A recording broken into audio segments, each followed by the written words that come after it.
बिस्मिल्लाहिर्रहमानिर्रहीम। हज़रात, मैं हूँ अख्तर अब्बास और आप सबको मेरा सलाम पहुँचे।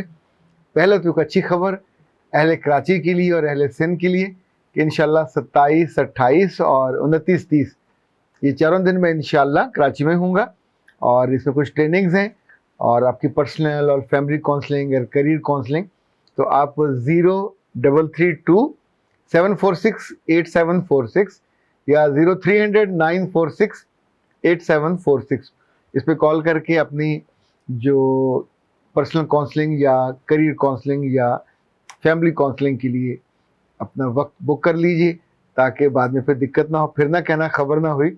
इंशाल्लाह 27, 28 और 29, 30 ये चारों दिन कराची में होऊंगा। अच्छा जी, दूसरा ये कि हर दफ़ा हम आपसे इतनी सारी बातें करते हैं, एक छोटा सा मसला मुझे भी दरपेश है, वो ज़रा आप हल कीजिए। ये कैमरे के साथ ये जो माइक लगता है इसके साथ तार होती है, कुछ तो वायरलेस होती है, जो हमारे पास है इसके साथ तार है और काफ़ी लंबी है, कुछ तकरीबन 7-8 फुट लंबी होगी।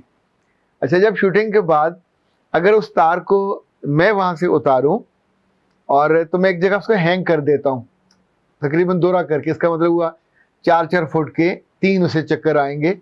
तो जब आपने निकालना है तो आके उसको लगा देते हैं। लेकिन जब भी मेरी टीम मेंबर उसको करते हैं, फोल्ड करते हैं, तो वो ऐसा गुच्छू मुच्छू होता है कि अगले दिन जब आप उसको बैठ के शूटिंग से पहले वो लगाना चाह रहे होते हैं तो उसकी गांठें खोलना ही मुश्किल हो जाता है, बहुत कोफ्त होती है। आप सोचें एन मौके पे आप बात करने के लिए तैयार हैं और आपका माइक वो तैयार नहीं हो रहा, कुछ कभी इधर गांठ है कभी उधर गांठ है, और इसमें सेंसिटिविटी इतनी होती है कि इससे पहले एक आध माइक हम ज़ाया कर चुके हैं। चूँकि ज़ाहिर है खींचतान में अंदर पतली सी तो तार होती है। तो आप में से जो भी साहिबान ज़ौक़, अकल और शौक़ हैं वो मुझे या तो फ़ोन करके बता दें या फिर मैसेजेस में। ये फ़ोन करके तो ज़्यादा अच्छा है, व्हाट्सएप पे कर दें 0300-946-8746 कि क्या किया जाए कि जब फोल्ड हो तो जब इसको हम उतारें तो बड़े आराम से गुंजल पड़े बिना और गुच्छू मुच्छू हुए बिना वो आराम से खुल जाए और उसमें बल भी ना आए और हमें परेशानी भी ना हो। ओके ना, अब आते हैं आज के मौजू की तरफ।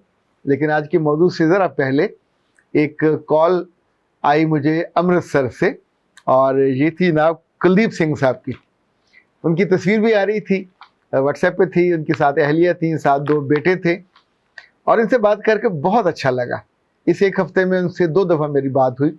कुलदीप सिंह ने बताया कि उन्हें हमारी बातें अच्छी लगती हैं, हमारी वीडियो अच्छी लगती हैं और शायद अंदाज भी उन्हें अच्छा लगता हो।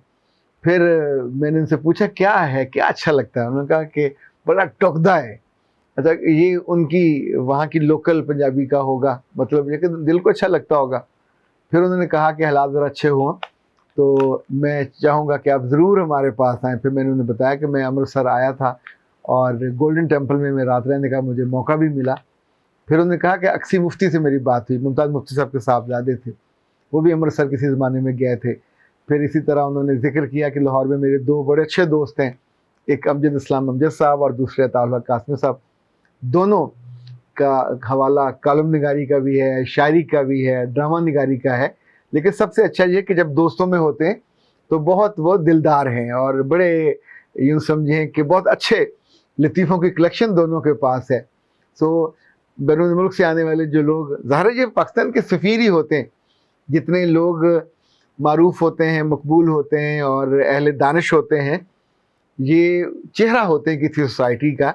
और कुलदीप को लाहौर के लोग बहुत पसंद हैं। तो उन्होंने कहा कि जब भी मैं लाहौर आया तो त्याडल में ज़रूर आवांगा, टकांगा। तो बिल्कुल वेलकम कुलदीप, आप जब आए। फिर उन्होंने मुझसे पूछा कि मेरी आपको उम्र कितनी लग रही है? तो मैंने देखा मैंने कहा मुरब्बतन कहा कि 60+ लग रहे हैं। दुबले पतले से हैं, स्मार्ट से हैं और साथ उनके जो कि बेटे थे तो बेटों की वजह से मुझे लगा कि इतना तो एवरेज। लेकिन उनका ख्याल था कि मैंने काफ़ी कम बताई है। वो बहुत खुश हुए और उन्होंने बताया कि उन्हें तो रिटायर हुए काफ़ी अरसा हो गया, ठेकेदारी करते हैं और अपने काम में खूब खुश हैं और अब उनके बच्चे भी उनका हाथ बटाते हैं। अच्छा जनाब, अब आते हैं आज के मसले की तरफ। ख़ातिन हज़रात, इन मसाइल ने पिछले कई हफ्तों से मुझे घेरा हुआ है और मैं सच कहूँ तो मेरे दिल पे बहुत तकलीफ़ और बोझ है इन मसलों की वजह से। ان کا تعلق پنجاب کے مختلف حصوں سے ہے, KP کے سے بھی ہے, کشمیر کے کچھ حصوں سے بھی ہے, اور کراچی سے بھی ہے. دیکھیں اگر تو ہمارے پاس مسئلہ جب یہ آتا ہے نا کہ میاں باہر گیا ہوا ہے اور خاتون یہاں اکیلی ہے, تو میں عام طور پہ ان سے کہتا ہوتا ہوں کہ اللہ کے بندو ان کو بھی انسان سمجھا کرو, ان کے بھی ایموشنز ہیں, ان کے بھی جذبات ہیں, ان سے اظہار محبت بھی کیا کرو, ان کے پاس آیا جایا بھی کرو, بہت لمبی مدت تک ان کو نہ چھوڑا کرو. کم سے کم 2 لوگوں نے مجھ سے کہا کہ سر آپ کے اس کلپ کے بعد ہم نے اپنی زوجین سے رابطہ بہتر کر لیا اور ان سے اظہار محبت بھی کرنا شروع کیا, ان کے ساتھ ہمارا تعلق بہت بہتر ہو گیا. لیکن جو مسئلہ آج میں آپ سے ڈسکس کرنے والا ہوں, یوں سمجھیں کہ اگر ہم سارے اکٹھے بیٹھے ہوں, ایک چوپال میں ہوں, ایک پریا میں ہوں, اہل دانش ہوں, اہل فکر ہوں, وہاں جب میں مسئلہ پٹ کروں کہ اگر ایک خاتون کے 6 بچے ہوں, ایک خاتون کے 4 بچے ہوں, اپنا گھر ہو, اپنی گاڑی ہو, میں بھی محبت کرنے والا ہو, off and on pocket money میں ٹھیک دیتا ہو, کہیں جوائنٹ فیملی ہو, کہیں انڈیپینڈنٹ فیملی ہو, اس سارے میں جبکہ ہر نعمت دستیاب, 6 بچوں کا مطلب یہ ہے کہ آپ کے تعلقات اپنے میاں کے ساتھ بھی بہت اچھے ہیں اور وہ ریگولر آپ کے پاس آتا جاتا ہے. یعنی 14 سال کا 16 سال کا بچہ ہو اور آخری بچہ 2 سال کا ہو, تو اس کا مطلب ہے آپ کی جو زندگی ہے اس میں بھی ایک توازن ہے, ایک خوبصورتی ہے, اور وقفے وقفے کے ساتھ آپ صاحب اولاد ہوتے جا رہے. اب اگر ایسی خاتون اپنے میاں کی غیر موجودگی میں اس کی عزت کی محافظ نہ ہو, اس کی عزت کی ساجیدار نہ ہو, اور اس کے بستر کی محافظ نہ ہو, تو سوچئے کہ اس لمحے جب اس خاندان کو یہ پتہ چلے, اس کے میاں کو یہ پتہ چلے, تو کتنا دکھ اور کتنا درد ہوگا. آخر کیا ہے کہ جب ساری نعمتیں دستیاب ہوں اور آپ کے اندر کوئی احساس محرومی بھی نہ ہو, تو پھر کان رس ہونے کی وجہ سے, کانوں میں ایسے لڑکے اور لوگوں کی تعریف سننے کی وجہ سے آپ اس راہ سے بے راہ ہو جائیں, بد راہ ہو جائیں, اور جس بات کا اللہ نے اور اس کے رسول صلی اللہ علیہ وسلم نے آپ کے ذمہ لگایا کہ اپنے شوہر کی غیر موجودگی میں اس کے بستر کی اپنے حفاظت کرنی ہے. دیکھیں یہ خاتون مسلمان ہو, یہ خاتون کوئی عیسائی ہو, یہ خاتون کو سکھ مذہب سے ہو, یا یہ خاتون کسی ہندو دھرم سے ہو, یاد رکھیے گا خاتون کی خوبصورتی اس کا چہرہ نہیں ہے, اس کی وفا ہے, اس کی وفاداری ہے, اس کا اس قول کو, اس وعدے کو نبھانا ہے جو اپنے میاں کی ایبسنس میں اسی گھر میں رہنے والے, اگر جوائنٹ فیملی میں کتنے کزن ہوتے ہیں, رشتہ دار ہوتے ہیں, بھائی ہوتے ہیں, اور یہ سارے مرد ہوتے ہیں, اور ان سب کے ساتھ وہ ناجائز تعلقات بنا سکتی ہے. اگر کوئی اپنے آپ کو محفوظ رکھتی ہے تو وہ یوں سمجھیے کہ دلوں کی رانی ہے, وہ سب سے باعزت اور قابل قدر ہے. اور اگر کوئی خاتون گھر بیٹھے ٹیلی فونوں پہ اور پھر مختلف گروپس میں جا کے لوگوں سے رابطے کرے اور پھر ان کے فون نمبر شیئر کرے اور پھر ان سے باتیں کرے, ایسے میں اگر اس کی بیٹیاں بھی ساتھ لیٹی ہوئی ہوں اور وہ بھی باتیں سن رہی ہوں ماں کی اور ماں کو سمجھا رہی ہوں, تو اس لمحے کیا ماں کانپتی نہیں ہے کہ وقتی سی لذت کے لیے وہ اپنی پوری نسل کو برباد کرنے پہ تل گئی ہو؟ میاں نہیں جانتا, ماں بھی نہیں جانتی, باپ بھی نہیں جانتا, ساس سسر بھی نہیں جانتی, پر کہیں تو کوئی ہے جو سب کچھ جانتا ہے. اگر اس نے ذرا سی ڈھیل دی ہے تو جب وہ کھینچے گا تو رسوائی کیسے 4 دھانک پھیلے گی. اللہ کے ہاں جو سنت میں نے دیکھی, آپ بھی اس بات کو بہت اچھی طرح جانتے ہیں, وہ پہلی غلطی معاف کرتا ہے, دوسری پہ جب آپ رجوع کرتے ہیں اور توبہ استغفار کرتے ہیں تو بھی وہ درگزر کرتا ہے. لیکن جب آپ بات نہیں آتے, بار بار یہ غلطی دہراتے ہیں, اس کی حدوں کو چھوتے ہیں اور توڑتے ہیں, تو پھر وہ رسوا کر دیتا ہے. ان میں سے کئی خواتین سے میری بات ہوئی, میں نے ان سے یہی کہا, اس لیے میں آپ سے وہ دکھ شیئر کر رہا ہوں کہ اللہ کی بندیوں, تمہیں عمر کے اس حصے میں 35-40 سال کے بیچ میں نہ تو تم لڑکیاں ہو, نہ اتنی خوبصورت ہو سکتی ہو کہ کوئی تمہارے حسن کا دیوانہ ہو جائے.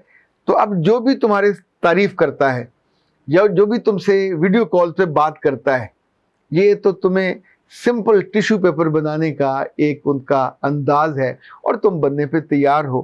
نہ تمہیں اپنے گھر کا خیال آتا ہے اور نہ تمہیں ان بچوں کی تربیت کا اور تعلیم کا کہ جب یہ بڑے ہوں گے تو ان کی نسل کیسے ہوگی.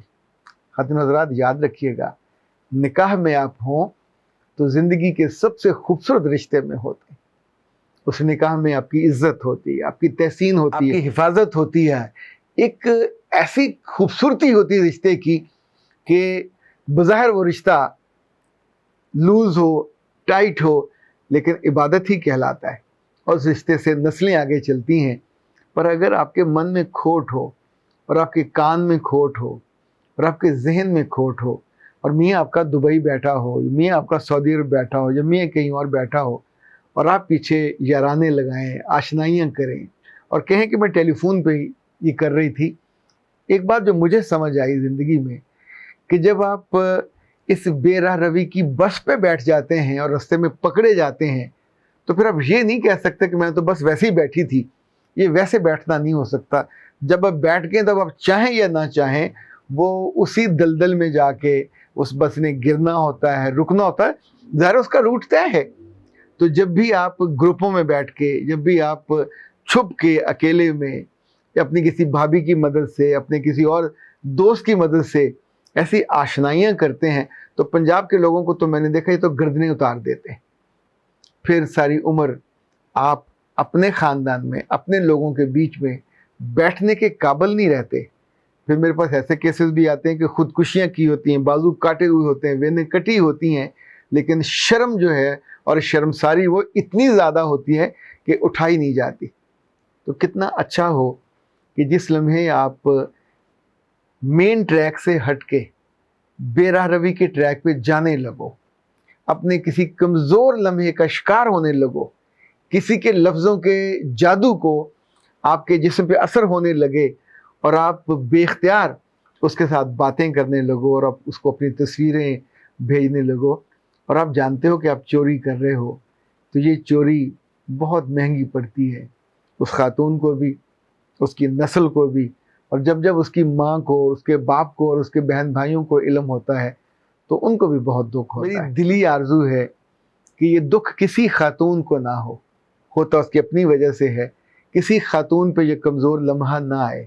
मेरा रब उसको देखता है, उसको संभालता है, उसकी ज़िंदगी को खुशी से, सुख से भरता है अगर वो अपने आप को महदूद करती है, लिमिट करती है और अपनी हद के अंदर रहती है। दुनिया में छोटी मोटी जो कमी कोताही है, ये याद रखिएगा, नामा अमाल को काला भी कर देगी और उसमें रंग भी भर देगी। चॉइस आपका अपना है। अख्तर अब्बास को इजाज़त दीजिए। अस्सलाम वालेकुम।